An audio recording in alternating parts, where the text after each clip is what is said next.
You said you couldn't make it as an actor, which isn't true. You've had a couple of interesting movies, but what you're best known for outside of the business is reality TV, right? $1 Million Listing New York, Sell It Like Serhant, and I don't know what else. I've stopped watching the show after season 2. Oh. Yeah, yeah. Why?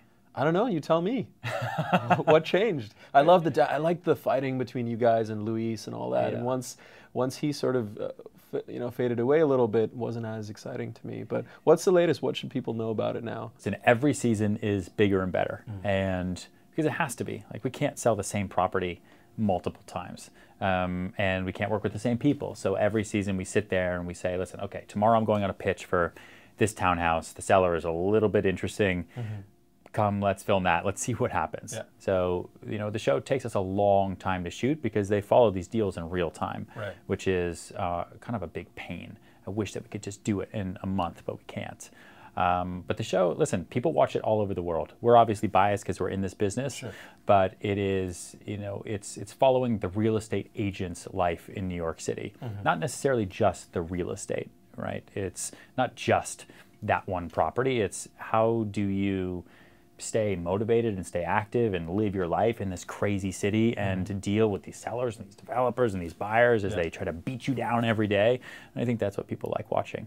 And so it's still not, it's as you said, you've got fans from all over the world. The traction that you have on certain posts on your Instagram or social media are things that you can then leverage for your business. And I'm sure you've had a lot of success with that.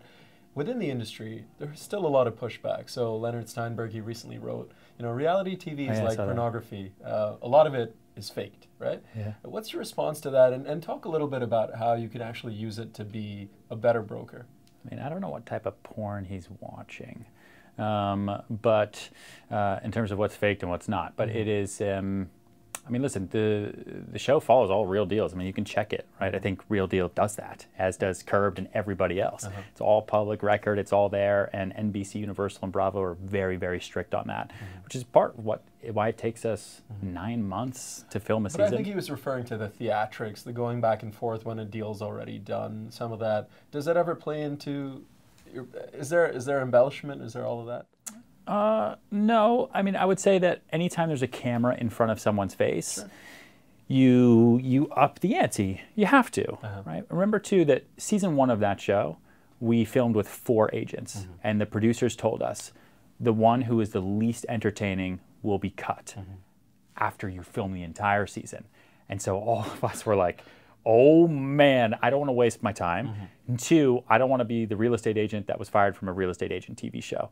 And so I think that was really the fire that was lit underneath us to make every season as big as possible. So would I always do an open house with bands and, music and all this craziness? Probably not. But, the show, I've always said, is kind of like this metaphorical gun to my head to be bigger and better than I would be otherwise. It sort of still is you, right? Dwayne Johnson had this great quote about him and being The Rock, and he's like, The Rock is Dwayne Johnson with the volume just turned up a little bit, right? I think that's similar to what you do. But talk a little bit about how you can use it to get more business, because that's something some people have been on the show that are not necessarily household names. I think you know that.